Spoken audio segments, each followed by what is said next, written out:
Sara Duterte, sinisi ang administrasyon sa madugong pamamaril sa San Jose National High School. Nako, nakahanap na naman si Vice President Sara Duterte sa isisisi kay President Bongbong Marcos. Pero back to you po ulit yan kay Sara Duterte. Pero bago po natin pagpatuloy yan, feedback po tayo doon sa episode natin kahapon kung saan sinabi ni Sara Duterte na ang masamang damo matagal mamatay, BBM. Meron pong ilan sa mga nag-comment sa akin na actually, ang pinatatamaan ni Sara Duterte ay ang kanyang amang si former President Rodrigo Duterte. Panoorin nga po natin muli yung video at pakinggang mabuti kung ano ang sinabi ni Sara Duterte. Masamang damo, matagal mamatay, BBM.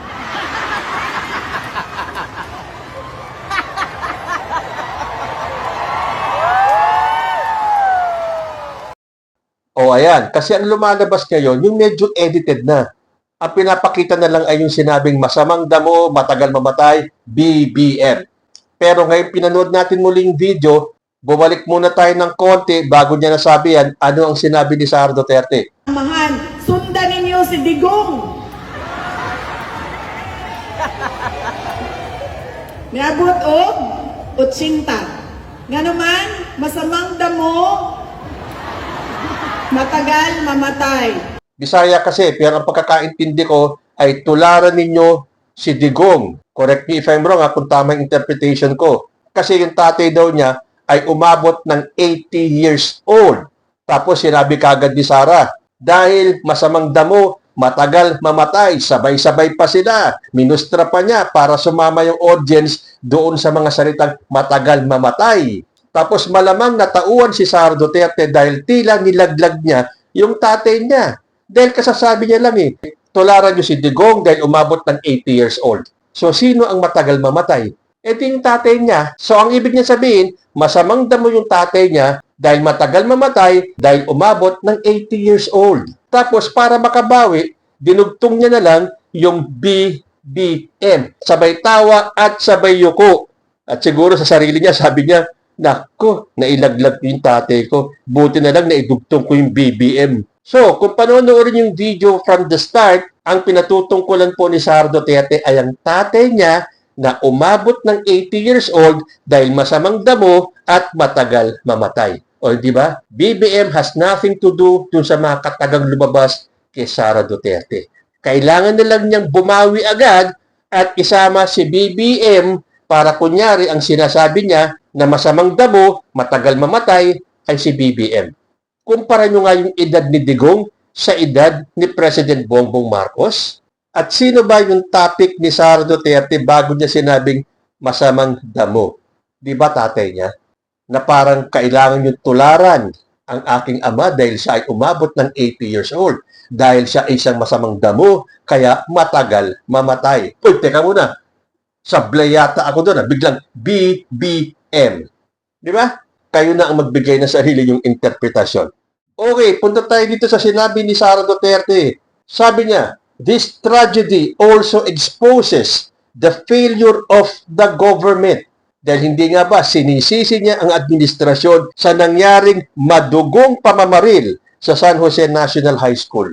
Sabi pa niya, the continuing loss of young lives should serve as a wake-up call to this administration.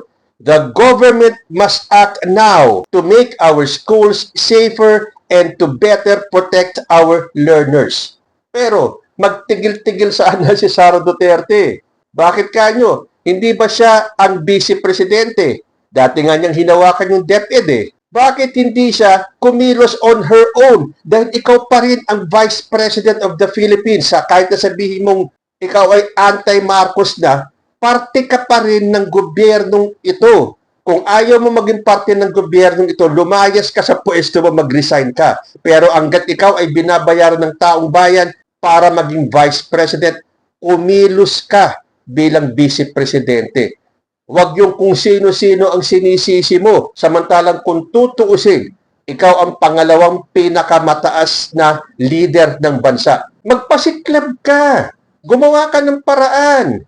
Dati kang DepEd Secretary. Dapat ipakita mo yung concern mo. Isang tabi mo muna yung politika at gumawa ka ng paraan para dito sa sinasabi mong kailangan kumilos ang gobyerno to make our schools safer.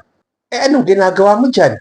Bakit hanggang sisi ka lang? Kumilos ka, Inday. Hindi ka pinapasahod ng taong bayan para lang manira sa gobyernong kung tutuusin ay kasama ka pa rin.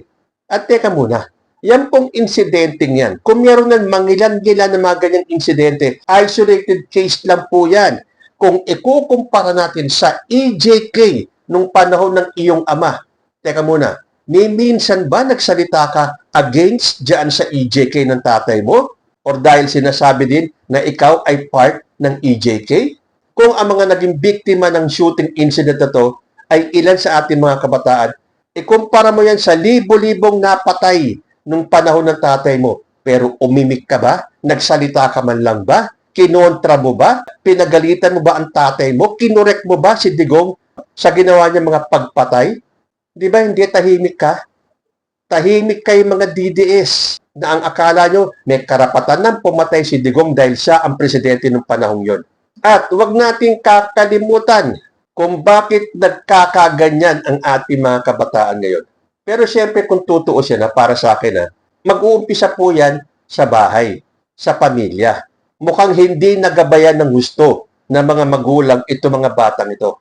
Huwag natin sabihin porke mga teenagers na yan, pababayaan nyo na lang siya na wala ng gabay mula sa mga magulang. So sa ganito mga insidente, huwag kagad si PBBM ang sisihin mo, Sara Duterte. Magulang muna, pamilya muna. At sinasabi ko nga, isolated cases lang yan. Dahil I'm sure hindi lang yan isang insidente, yung mga pambubuli pa. Marami pa dyan yung mga binugbog, yung mga sinaktan, yung mga hazing at kung ano-ano pa. But again, kumpara natin sa EJK ni Digong. Maning-mani ito mga isolated cases na to. At sa tingin ko, tulad ng nakikita ng maraming netizens, saan nila nagaya yung form of violence na namamayani sa ilan natin mga kabataan? Hindi ba sa pamilya Duterte? Kaya nakakatawa nga manggagaling kay Sara Duterte yung sinasabi niyang failure of the government. Samantalang nung panahon ni Digong, yung mga supporters niya, nagpalakpakan pa nung kinuwento ni former president na at the age of 15 or 16 yata yun, nakapatay na siya. Teenager pa lang si Digong noon. Ito mga nakapatay ngayon, di ba mga teenager din? So anong kaibahan yan sa panahon ni Digong na nung teenager siya, ay may napatay na siya. At nung kinukwento yan ni Rodrigo Duterte, palakpakan pa yung mga nakikinig sa kanya. At the age of 16, pumatay na si Rodrigo Duterte. And what follows hanggang siya ay makulong dyan sa ICC? Yung a string of killing incidents. So hindi natin alam mula 16 years old hanggang sa siya ay mahuli at makulong sa ICC kung ilang libo ang nakasama sa listahan ng mga napatay ni Rodrigo Duterte. Kasama na dyan yung kanyang pinapatay, yung kanyang mga inutos na patayin, at yung kanyang Davao Death Squad. Sabi nga ni Edible J, bakit pumapatay na ang bata? Ano ang nakakapagtaka doon? Mismong Vice President nagpaplanong pumatay. Si Digong, libo-libo ang pinatay. Lahat ng DDS approved sa pagpatay. Bakit kayo magtataka na natutong pumatay ang bata? Sinong nagturo sa bata para pumatay? Ang batas ba? Hindi. Ang mga Duterte at mga DDS ang pinagkunan ng mga bata ng idea sa paggawa ng krimen na pagpatay.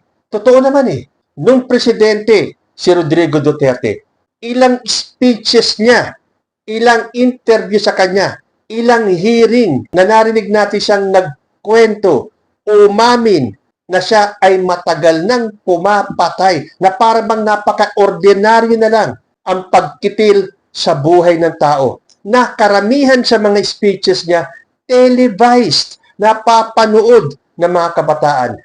Hindi nga ba yung pagmumura, naging normal na lang sa Pilipino ang pagmumura mula nung naging presidente si Rodrigo Duterte? Naging way of life ng mga Pilipino ang pagmumura, ang pagbabanta ang pagpatay. Dahil kung ang presidente marami nang napatay, ang vice presidente nagpaplanong pumatay. So sa isipan ng mga kabataan, ay okay lang pala pumatay dahil yung presidente nga ang daming napatay Yung vice presidente nga nagpaplanong pugutan ng ulo ang presidente. Nag-hire ng assassin para patayin ng presidente. So tayo, pwede rin tayong pumatay. Dahil kung ano ang ginagawa ng matanda, siya ang gagawin ng mga bata. Sabi nga ni Steve Pabs, yung dating presidente bukang bibig ay pumatay ng adik at yung vice president ngayon nakipag-usap sa assassin at inimagine niya daw na pugutan ng ulo si BBM. Tapos magtataka ka pa kung bakit nagkaroon ng school shooting sa Pilipinas? Saan ba ginaya ng mga kabataan na to yung idea na okay lang ang pumatay?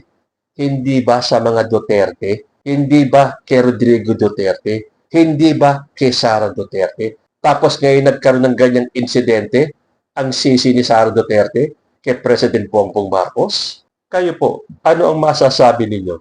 Dapat nga bang sisihin si President Bongbong Marcos sa nangyaring shooting incident sa Tacloban? O ito ay resulta ng legacy of violence and killing na iniwanan ni former President Rodrigo Duterte sa ating mga Pilipino? Comment lang po down below and I will see you in my next video. Diyos ti Agmina.